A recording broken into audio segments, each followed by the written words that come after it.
नमस्कार, स्वागत है आप सभी का BS टीवी में। आपके साथ मैं हूं संयम जैन। छत्तीसगढ़ प्राइम की शुरुआत करेंगे और एक खास खबर के साथ शुरू करेंगे, जहां सावन माह का 7वां सोमवार है। इस मौके पर रायपुर पश्चिम विधायक विकास उपाध्याय ने राजधानी में गुड़ियारी में भव्य कावड़ यात्रा निकाली। सीएम भूपेश बघेल इस कावड़ यात्रा में शामिल हुए और महादेव घाट में शिव भगवान को जल चढ़ाया।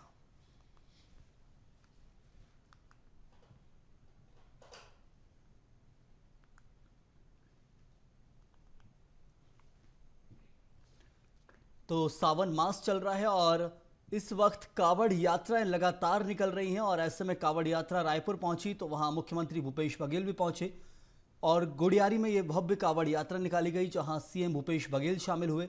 इसके साथ ही वहां पर पीसीसी चीफ दीपक बैज भी शामिल हुए और कावड़ यात्रा में शामिल होकर बिल्कुल भक्त बन गए और रंग में रंग गए। और इसी पर विस्तार से चर्चा भी करेंगे सीधे हमारे संवाददाता शिखर देवांगन से। शिखर, आज की ये तस्वीर है, भव्य कावड़ यात्रा निकाली गई, भूपेश बघेल मुख्यमंत्री शामिल हुए हैं और क्या कुछ रोचक रहा वहां? देखिए, गुड़ियारी के मंगल मूर्ति भवन से ये कांवड़ यात्रा की शुरुआत हुई है और महादेव घाट तक ये कांवड़ यात्रा गई है। बड़ी संख्या में भक्त इस दौरान शामिल हुए और रायपुर पश्चिम के विधायक विकास उपाध्याय ने इस कार्यक्रम का आयोजन किया था। हर साल ये कार्यक्रम का आयोजन होता है और बड़ी संख्या में लोग श्रद्धा के साथ महादेव घाट स्थित खारून नदी तट पर जो हटकेश्वर नाथ महादेव का मंदिर स्थित है, वहां अपनी आस्था लेकर जाते हैं और अपनी मनोकामनाओं की मांग जो है वो रखते हैं। और इसी कार्यक्रम में आज मुख्यमंत्री भूपेश बघेल के साथ ही प्रदेश कांग्रेस अध्यक्ष दीपक बैज भी शामिल हुए। इस दौरान मुख्यमंत्री भूपेश बघेल ने पूजा अर्चना भी की और प्रदेश की सुख शांति की कामना भी की है। और जिस तरह से पूरा कार्यक्रम का आयोजन हुआ है, ये साफ तौर पे कहा जा सकता है कि जो सुख शांति की जो कामना है वो की गई है, क्योंकि सावन का पवित्र महीना जो है वो चल रहा है और 7वां सोमवार है। इसे देखते हुए ये पूरा कार्यक्रम का आयोजन किया गया था। बड़ी संख्या में लोग इसमें शामिल हुए हैं और कांवड़ यात्रा के माध्यम से महादेव घाट स्थित हटकेश्वर महादेव में जल भी चढ़ाए हैं। जी शिखर, दीपक बैज की भी हम तस्वीरें दिखा रहे हैं अपने दर्शकों को कि आज कई सारे कांग्रेसी कांवड़ यात्रा में शामिल हुए और क्या कुछ वहां देखने को मिला, क्योंकि बताया गया कि महादेव घाट में शिव भगवान को जल भी चढ़ाया है भूपेश बघेल ने। देखिए, जिस तरह से पूरा कार्यक्रम हुआ है, मुख्यमंत्री भूपेश बघेल खुद इस कार्यक्रम में शामिल हुए, प्रदेश कांग्रेस अध्यक्ष दीपक बैज भी इस कार्यक्रम में शामिल हुए और विकास उपाध्याय जो रायपुर पश्चिम के विधायक हैं, संसदीय सचिव हैं, उनके द्वारा एक पूरा आयोजन हर साल किया जाता है और हर साल की तरह इस साल भी एक पूरा आयोजन हुआ। भव्य तरीके से पूरा आयोजन किया गया और बड़ी संख्या में जो रायपुर पश्चिम के जो लोग हैं वो इस कांवड़ यात्रा में शामिल हुए हैं। इस दौरान लोग जो है भक्ति में रंगे हुए नजर आए, अलग अलग वेशभूषा में लोग नजर आए और पूरा जो कांवड़ यात्रा है वो शिव भक्ति में लीन नजर आया। और इसी कांवड़ यात्रा में मुख्यमंत्री भूपेश बघेल के साथ ही दीपक बैज भी शामिल हुए हैं। पूजा अर्चना वो करते नजर आए, उसके साथ ही लोगों को शुभकामनाएं भी देते नजर आए, क्योंकि हर साल एक बड़ी यात्रा जो है गुड़ियारी से महादेव घाट के लिए निकलती है और उसी के तहत आज भी ये पूरी यात्रा हुई है और बड़ी संख्या में लोग अपनी मनोकामनाओं को लेकर हटकेश्वर महादेव घाट पहुंचे और वहां अपनी मन्नतें जो है वो मांगते हुए नजर आए हैं। जी जरूर शिखर, तो ये तस्वीरें हैं जहां पर शिव भक्ति में लीन है सभी लोग और ये सावन मास चल रहा है, पवित्र मास है, तो ऐसे में लगातार हर कोई भक्त बन जाता है, भक्त रहता है, लेकिन इस वक्त भक्ति बेकरार रहती है। बहुत बहुत शुक्रिया आपका इस जानकारी के लिए। तो भूपेश बघेल, दीपक बैज और कई सारे कांग्रेसी कावड़ यात्रा में पहुंचे, स्वागत भी किया सभी लोगों का, इसके साथ ही खुद शिव भक्ति में लीन हुए। और छत्तीसगढ़ प्राइम में इस वक्त बड़ी खबर नारायणपुर जिले से, जहां ओरछा थाना क्षेत्र भटबेड़ा के जंगलों में पुलिस और नक्सलियों के बीच मुठभेड़ हुई है। मुठभेड़ में पुलिस के जवानों ने जहां एक वर्दीधारी नक्सली को मार गिराया है। पुलिस को भटबेड़ा के जंगलों में इंद्रावती एरिया कमेटी होने की सूचना मिली थी। मुठभेड़ के बाद की सर्चिंग की गई, जिसमें एक 315 बोर की राइफल और 12 बोर राइफल हथियार समेत वर्दीधारी नक्सली का शव बरामद किया गया है। तो वहीं मुठभेड़ में सभी जवान सुरक्षित बताए जा रहे हैं। ओरछा क्षेत्र अंतर्गत भटबेड़ा के जंगलों में माओवादियों के इंद्रावती एरिया कमेटी के होने की सूचना मिली थी, जिसमें पुलिस टीम रवाना हुई। आज सुबह लगभग 9 बजे पुलिस टीम और माओवादियों के बीच मुठभेड़ हुई। मुठभेड़ पश्चात पुलिस टीम द्वारा एरिया की सर्चिंग की गई, जिसमें एक वर्दीधारी माओवादी का शव मिला और 2 हथियार भी बरामद हुए। मुठभेड़ में सभी सुरक्षाकर्मी सुरक्षित हैं। फिलहाल डीआरजी और बस्तर फाइटर की टीम द्वारा उस एरिया की सर्चिंग की जा रही है। तो नक्सलियों और जवानों के बीच में मुठभेड़ हुई है और इसी पर ज्यादा जानकारी मिलेंगे हमारे संवाददाता के शंकर से। शंकर, ये कहा जा रहा है कि जवान पूरी तरह से सुरक्षित हैं, लेकिन आखिर कितना कुछ घात पहुंचाया गया नक्सलियों को? हाँ, बिल्कुल जाहिर सी बात है। कहीं ना कहीं नक्सल मोर्चे पर जिस तरीके से जो जवान फ्रंट पर आकर के मुंहतोड़ जवाब देने में यहाँ पर जिस तरीके से सफलता मिल रही है, उसी का एक तरीके से देखा जाए तो नारायणपुर इलाके में यह खबर निकल के आई है, जहां पर नक्सलियों को बड़ा नुकसान हुआ है। जो कि जानकारी यह भी मिल रही थी कि उस इलाके में जो कि ओरछा थाना क्षेत्र के बटबेड़ा के जंगलों में जो कि platoon number 16 incharge Mallesh commander की टीम होने की सूचना पर आधार पर एक सर्च ऑपरेशन की गई थी। इस सर्च पर जिस तरीके से बात की जाए तो डीआरजी और बस्तर फाइटर की टीम संयुक्त रूप से यहां सर्च ऑपरेशन की थी। इस पूरे बात की जाए तो इस सर्च ऑपरेशन के दौरान नक्सलियों के साथ आमना सामना हुआ और इस पूरे मुठभेड़ में एक वर्दीधारी नक्सली को ढेर करने में यहां पर सफलता मिली है। और साथ ही साथ घटना स्थल में जो कि मुठभेड़ के बाद सर्च की गई तो वर्दीधारी नक्सली के साथ ही 2 हथियार भी बरामद हुए हैं, जिसमें 315 बोर राइफल और दूसरा 12 बोर राइफल जो कि देसी हथियार हैं। ऐसे में कहीं ना कहीं इस पूरे खबर को देखा जाए तो कहीं ना कहीं एक बड़ी सफलता के रूप में देखी जा सकती है, क्योंकि नक्सल मोर्चे पर साथ ही साथ जैसे कि चुनाव आने को है और चुनाव में जिस तरीके से जो नक्सली गतिविधियां बढ़ जाती है, ऐसे में नक्सली अपनी उपस्थिति दिखाने में कोशिश करते हैं, तो वहीं पर सुरक्षा बल भी जो कि अपनी उपस्थिति दिखाते हुए मुंह तोड़ जवाब देने में यहाँ नक्सल मोर्चे पर काम कर रहे हैं। और उसी का एक तरीके से देखा जाए तो यह पूरा मुठभेड़ देखा जा सकता है। और वहीं पर बात की जाए तो नारायण पुलिस को एक बड़ी सफलता के रूप में यह पूरा मुठभेड़ देखा जा सकता है। जी शंकर, लगातार ये घटनाएं भी सामने आती है, लेकिन यदि सूचना की बात की जाए तो आखिर किस आधार पर ये जवानों ने कार्रवाई की है मुखबिर की सूचना पर, और कैसे ये पूरा मामला सामने आया?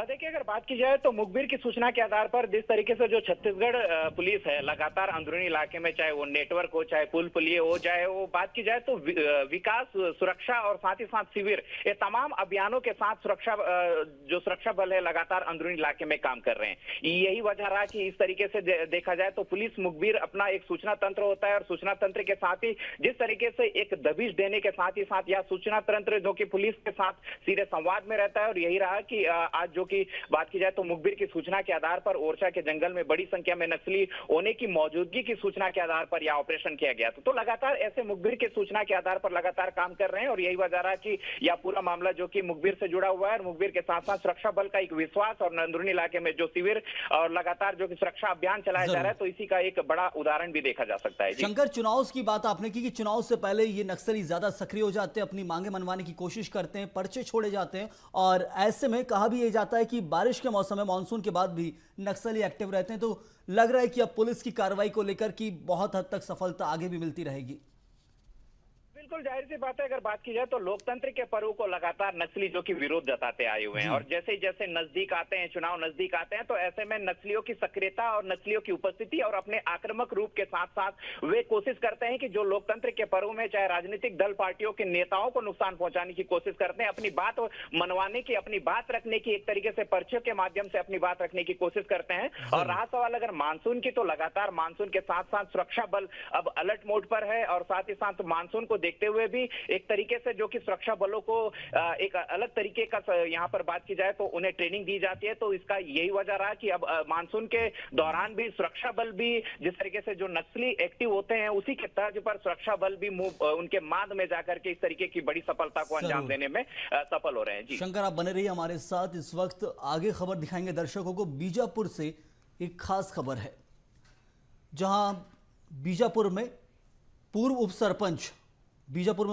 सरपंच महेश गोटा के अपहरण के बाद महेश गोटा की बेटी राजकुमारी दिव्यानी ने नक्सलियों से पिता को छोड़ने की अपील की है। तो ये खास खबर इस वक्त, जहां बीजापुर में पूर्व उप सरपंच महेश गोटा के अपहरण के बाद अब महेश गोटा की बेटी राजकुमारी दिव्यानी ने नक्सलियों से पिता को छोड़ने की अपील की है। नक्सलियों ने पिता को पकड़ लिया है, जिसके बाद अब बेटी ने अपील की है नक्सलियों से कि उसके पिता को छोड़ा जाए। ये देखिए आप। पापा कल से करना पूजा करने गए थे, वहां से उन्हें नक्सली उठा के ले गए। मैं चाहती हूँ कि मेरे पापा को जल्दी नक्सली छोड़ दें। तो देखें आप कैसे एक मासूम बच्ची अपने पिता को छोड़ने की अपील कर रही है। नक्सली लगातार एक्टिव है और पूर्व उप सरपंच महेश गोटा को अपहरण कर लिया महेश गोटा का, जिसके बाद बेटी ने यह अपील की है। 2023 को हमें शाम को इस प्रकार की सूचना मिली कि कुछ ग्रामीण लोग अपने विधि अनुसार पूजा अर्चना करने के लिए दामाराम पहाड़ी की ओर गए हुए हैं और उसमें से कुछ ग्रामीण लोग नहीं लौटे हैं। देर रात को इसमें से अधिकतर ग्रामीण लोग लौट आए थे और वर्तमान में जो फरसेगढ़ के पूर्व सरपंच महेश गोटा ही नहीं लौटे हैं, जिस संबंध में वापस आए हुए ग्रामीणों से इस संबंध में पूछताछ की जा रही है। सीधे हमारे संवाददाता के शंकर हमारे साथ जुड़े हुए हैं। शंकर, ये एक भावुक कर देने वाली तस्वीर है जहां एक बेटी अपने पिता को छोड़ने की अपील कर रही है। आखिर क्यों पिता को पकड़ा गया है? क्या कुछ पुलिस कार्रवाई कर रही है और कारण क्या स्पष्ट सामने आ पाया है?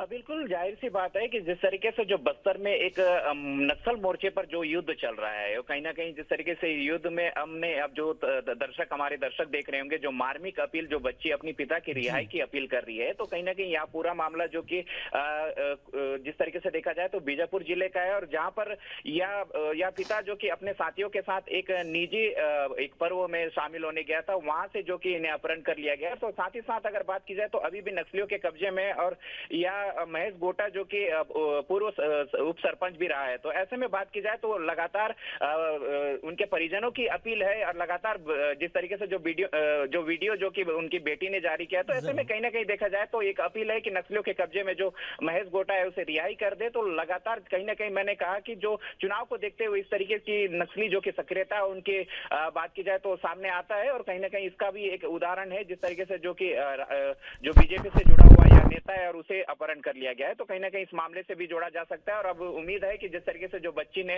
एक वीडियो अपील की जारी की है, तो हो सकता है कि यह वीडियो उन तक के पहुंचे और अब देखने वाली यही बात होगी कि आने वाले दिनों में कब तक की उसकी रिहाई होगी। जी शंकर, क्या कुछ स्पेशल मांग अभी तक समझ आ पाई है नक्सलियों की तरफ से? पुलिस सूत्रों से पता चला हो आखिर कारण क्या है अगवा करने का, क्योंकि अब तक ये पुलिस भी कोई अपडेट नहीं दे पा रही है।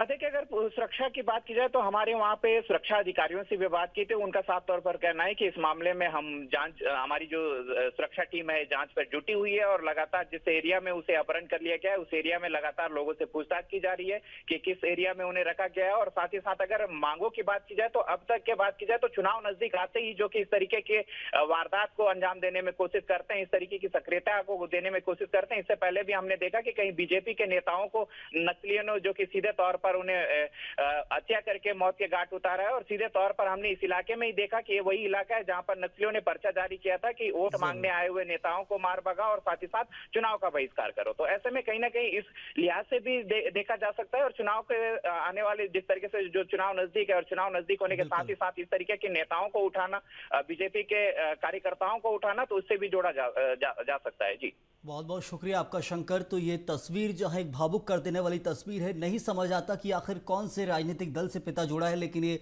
बस इतनी सी तस्वीर देखने के बाद लगता है कि पिता सुरक्षित हों। नक्सलियों की मांद में, अभी नक्सलियों के कब्जे में है, लेकिन पुलिस कार्रवाई कर रही है। पुलिस का कहना है कि लगातार हम सर्च ऑपरेशन चला रहे हैं, कोशिशें जारी है। प्रदेश के मुख्यमंत्री भूपेश बघेल 22 अगस्त को अंबिकापुर प्रवास पर रहेंगे। इस दौरान सूबे के मुखिया केशवपुर स्थित स्वामी आत्मानंद अंग्रेजी माध्यम कॉलेज का लोकार्पण करेंगे। वहीं कलेक्टर परिसर में छत्तीसगढ़ महतारी की प्रतिमा का लोकार्पण भी करेंगे। तो छत्तीसगढ़ के मुख्यमंत्री भूपेश बघेल का ये दौरा है खास अंबिकापुर का, जहां पर 22 अगस्त यानी कि कल वो अंबिकापुर प्रवास पर रहने वाले हैं और इस दौरान वो केशवपुर में स्वामी आत्मानंद अंग्रेजी माध्यम कॉलेज का लोकार्पण करने वाले हैं। चुनाव से पहले लगातार सौगातें दी जाती हैं और सौगातों का ये सिलसिला अब अंबिकापुर वालों की झोली में आया है, जहां पर एक अंग्रेजी माध्यम कॉलेज का लोकार्पण करेंगे और इसके साथ कलेक्टर परिसर में छत्तीसगढ़ महतारी की प्रतिमा का लोकार्पण भी किया जाएगा। और ज्यादा जानकारी भी लेंगे इसी खबर पर विस्तार से। सीधे हमारे साथ सुमित सिंह हमारे सहयोगी जुड़े हैं। सुमित, अब भूपेश बघेल का अंबिकापुर का ये दौरा है और क्या कुछ सौगातें दी जा सकती हैं? बिल्कुल सही। हम जैसा कि लगातार भूपेश बघेल सरगुजा संभाग के दौरे पर रहे हैं, खास बात की अंबिकापुर का उनका ये जो दौरा है वो महत्वपूर्ण होने वाला है। सरगुजा संभाग के युवाओं के लिए ये दौरा, भूपेश बघेल का ये दौरा काफी खास होने वाला है, क्योंकि कल भेंट मुलाकात कार्यक्रम के दौरान भूपेश बघेल सरगुजा संभाग के युवाओं से सीधा सवाल करेंगे। लगभग हजारों की संख्या में युवा जो है वो एकत्रित होंगे इस दौरान। सीएम से जो आदिवासी बहुल क्षेत्र से आने वाले हैं युवा, वो सीधा बात करेंगे, सवाल करेंगे और साथ ही अपने भविष्य को लेकर जो भी उनसे समस्याएं हैं उनसे जवाब मांगेंगे, पूछेंगे और साथ ही सरकार के द्वारा संचालित किए जाने वाली योजनाओं के बारे में युवाओं को बताएंगे। वहीं दूसरी बड़ी सौगात जो सरगुजा संभाग के युवाओं को मिलने वाली है वो है कि स्वामी आत्मानंद अंग्रेजी माध्यम कॉलेज का कल लोकार्पण करेंगे। ऐसे में जाहिर सी बात है कि अंग्रेजी माध्यम कॉलेज खुलने से पूरे संभाग भर के युवाओं को इसका सीधा लाभ मिलेगा। दूसरी ओर कलेक्टर परिसर में छत्तीसगढ़ महतारी की मूर्ति का अनावरण करेंगे। वहीं शाम करीब 5 बजे संकल्प शिविर में मुख्यमंत्री भूपेश बघेल शामिल होंगे। इस दौरान चुनाव को लेकर रणनीति तैयार की जाएगी। अंबिकापुर विधानसभा की यानी जो तीनों सीटें हैं वहां के जो बूथ लेवल के कार्यकर्ता है संकल्प शिविर में मौजूद रहेंगे। यहाँ पे टिप्स भूपेश बघेल देंगे कि किस तरह से जो वोटर लिस्ट है उस पर काम करना है, मतदाताओं तक कैसे पहुंचना है, साथ ही सरकार के द्वारा संचालित योजनाओं को जनता तक कैसे पहुंचाना है कि जनता कांग्रेस की ओर आए और ज्यादा से ज्यादा जो मतदाता है वो कांग्रेस के पक्ष में वोट करे। तो जाहिर सी बात है कि भूपेश बघेल का कल का अंबिकापुर दौरा सरगुजा संभाग के लिए काफी बेहद अहम माना जा रहा है। जरूर सुमित, तो व्यस्ततम दिन रहने वाला है कल भूपेश का, जहां संगठन के भी काम होंगे, सरकार के भी काम करे जाएंगे। बहुत बहुत शुक्रिया आपका इस जानकारी के लिए। तो कल भेंट मुलाकात कार्यक्रम भी है, वहां भी युवाओं से चर्चा की जाएगी, उनको मांगों को सुना जाएगा और उसके बाद हो सकता है कुछ ऐलान हो जाए। तो वहीं शाम होते होते संगठन को लेकर भी बैठक होगी, चुनाव को लेकर भी रणनीति बनाई जाएगी। चलिए अब आगे बढ़ेंगे। रायपुर से खबर, जहां महापौर एजाज ढेबर ने अपनी दावेदारी पेश कर दी है। महापौर एजाज ढेबर ने उत्तर और दक्षिण दोनों विधानसभाओं से दावेदारी पेश की है। सैकड़ों कार्यकर्ताओं के साथ जिला कांग्रेस कमेटी पहुंचे ढेबर, जहां एनएसयूआई के प्रथम अध्यक्ष रह चुके हैं महापौर एजाज ढेबर, आपको बताएं। और इसके साथ ही जिला कांग्रेस कमेटी पहुंचकर अपना आवेदन भरा है। तो ये बड़ी जानकारी आ रही है इस वक्त, जहां रायपुर में जिला कांग्रेस कमेटी पहुंचकर आवेदन भरा है और प्रक्रिया चल रही है इस वक्त, जहां कांग्रेस कह रही है कि आप जितने भी आवेदन हैं ब्लॉक कांग्रेस कमेटी को दीजिए, वो जिला कांग्रेस कमेटी तक पहुंचेंगे, फिर वहां से छन के 3 आवेदन प्रदेश कांग्रेस कमेटी तक पहुंचेंगे और उससे आपसे टिकट वितरण तय किया जाएगा। तो एजाज ढेबर ने 2 विधानसभाओं से, उत्तर और दक्षिण से, अपनी दावेदारी पेश की है। लगातार कई जगह से कई सारे नेता कार्यकर्ता अपने आप को दावेदार मान रहे हैं और ऐसे में लगातार ये प्रक्रिया कांग्रेस के अंदर इंटरनली चल रही है। अलग अलग नेता ब्लॉक कांग्रेस अध्यक्ष को अपना आवेदन सौंप रहे हैं, जीतना चाहते हैं, चुनाव लड़ना चाहते हैं और वहां से फिर आवेदन जिला कांग्रेस कमेटी को पहुंचता है। वही सैकड़ों कार्यकर्ताओं के साथ महापौर एजाज ढेबर ने प्रदर्शन करते हुए सीधे जिला कांग्रेस कमेटी पहुंचे और अपना आवेदन दिया। इसके साथ ही सबसे खास चीज कि 2 विधानसभाओं को चुना है, उत्तर और दक्षिण दोनों विधानसभाओं से वो अपने आप को दावेदार मान रहे हैं। लेकिन अब कांग्रेस कमेटी तय करेगी कि आखिर कहां से टिकट दिया जाएगा।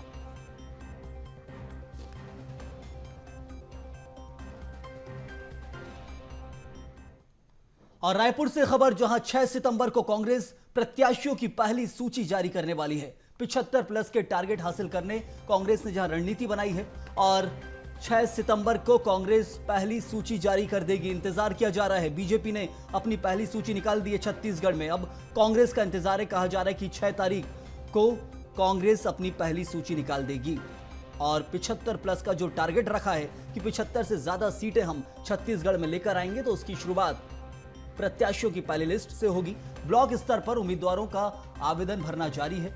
31 अगस्त तक पीसीसी में आवेदन जमा हो जाएंगे और 1 से 5 नामों का पैनल बनाया जाएगा। 3 सितंबर को इलेक्शन कमीशन की बैठक होगी। 4 सितंबर को स्क्रीनिंग कमेटी की बैठक होनी है। सेंट्रल इलेक्शन कमेटी को रिपोर्ट भेजी जाएगी और उस आधार पर रिकमेंडेशन भी भेजे जाएंगे। तो ऐसे में लग रहा है कि जो पूरी प्रक्रिया अपनाई जा रही है और कांग्रेस का ये कहना है कि 6 सितंबर को वो अपने प्रत्याशियों की पहली सूची ला देगी और सभी इस सूची को लेकर बेकरार हैं, क्योंकि एक तरफ बीजेपी ने जो विपक्ष में है छत्तीसगढ़ में, उसने प्रत्याशियों का ऐलान कर दिया है और अब कांग्रेस के प्रत्याशियों की पहली लिस्ट का इंतजार है।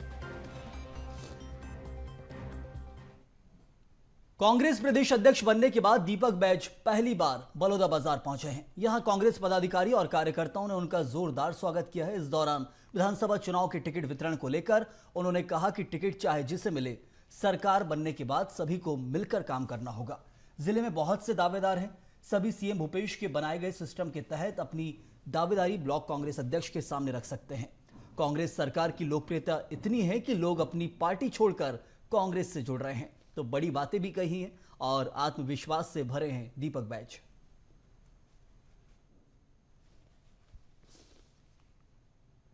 रायपुर में अरुण साव के मुख्यमंत्री भूपेश बघेल को घोषणावीर कहे जाने पर पीसीसी चीफ दीपक बैज ने कहा कि मुख्यमंत्री भूपेश बघेल जो बोलते हैं वह करते हैं। अरुण साव पहली बार प्रदेश की राजनीति कर रहे हैं। दूसरे प्रदेशों से पहुंचे बीजेपी विधायकों को लेकर दीपक बैज ने कहा कि बीजेपी इनकमिंग लीडरशिप तैयार कर रही है। बाहर से जो लीडर आ रहे हैं, विधायक आ रहे हैं, उनके भरोसे चुनाव जीतना चाह रहे हैं। उनको स्थानीय नेताओं पर, जनता पर भरोसा नहीं है। कांग्रेस पार्टी स्थानीय जनता और कार्यकर्ताओं के दम पर चुनाव लड़ेगी।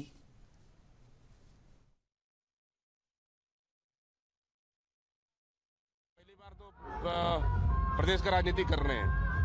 कभी तो उन्होंने पंच भी नहीं बना, ना सरपंच बना, ना जनपद बना, ना जिला बना, ना विधायक बना है। पहली बार तो उनको बहते गंगा में हाथ। Bharatiya Janata party incoming leadership तैयार कर रही है और वो चाह रहे हैं कि बाहर से जो विधायक आ रहे हैं, नेता आ रहे हैं, उनके भरोसे चुनाव जीतना चाह रही है। उनके स्थानीय छत्तीसगढ़ के नेताओं पे भरोसा नहीं है, कार्यकर्ताओं पे भरोसा नहीं है, जनता पे भरोसा नहीं है।